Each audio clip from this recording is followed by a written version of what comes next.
Република Македонија ја гледа својата иднина во НАТО и е подготвена да ги преземе сите обврски и одговорности како полноправна членка на НАТО, истакна министерот за одбрана Зоран Јолевски на состанокот на министри за одбрана посветен на иницијативата за интероперативност во рамки на самитот во Кардиф.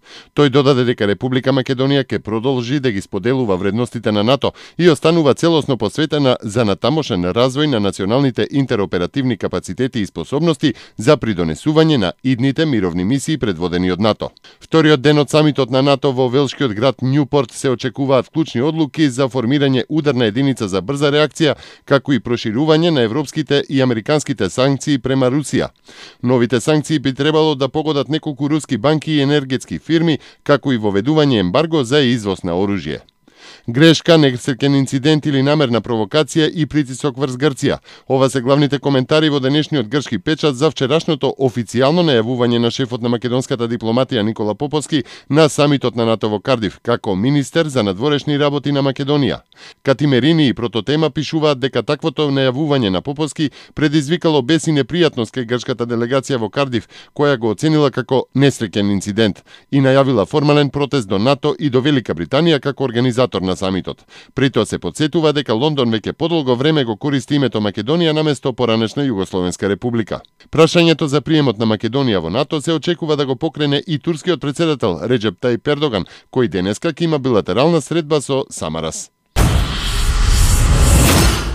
Вице-премиерот задолжен за европски прашања Фатмир Бесими денеска престојува во работна посета на Република Австрија. За време на посетата Бесими ќе се сретне со министерот за надворешни работи и интеграција на Австрија Себастијан Курц. Вице-премиерот Бесими, како што соопшти неговиот кабинет, на средбата ќе се осврне за процесот на интеграција на Република Македонија, како и за последните постигнувања на земјата во однос на членството во Европската унија. Со положување цвеќиња пред спомен обележјето на градскиот кеј во Охрид, денеска беше одбележена 5-годишнината од бродската несреќа на Охридското езеро, кога при превртување на бродот Илинден животот го загубија 15 туристи од соседна Бугарија.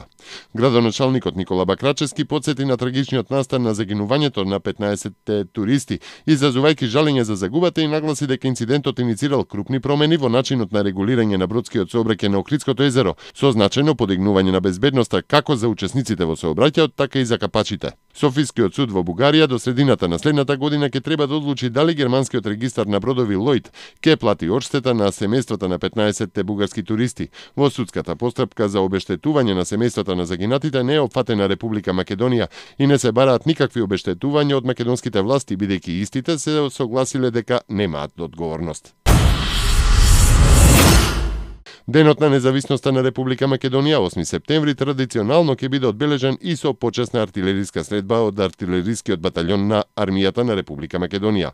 Почесната артилериска средба со 10 плутони од 12 артилериски орудија ќе биде изведена од касарната Илинден во Скопје на 7 септември во 18 часот, соопшти генералштабот на АРМ. По слаб земјотрес, 34 рудари се блокирани под земја во рудникот за јаглен во Зеница. Земјотресот со интензитет од 3,4 степени според Рихтеровата скала се случи вчера попладне. Епицентарот бил на 53 км северозападно од Сараево. По земјотресот 56 рудари биле под земја, но 22 успеале да излезат на површината. Спасувачите цела ноќ се обидувале да стигнат до рударите. Според медиумите, тие се уште не стигнале до нив. Според последниот контакт со рударите, сите биле здрави и живи. Семејствата успеале да стапат во контакт со нив и по телефонска врска. Украинскиот председател Петро Порошенко очекува дека контакт групата за Украина на состанокот во Минск денеска ќе го означи почетокот на мировниот процес во Украина во согласно со спогодбата постигната меѓу него и рускиот председател Владимир Путин.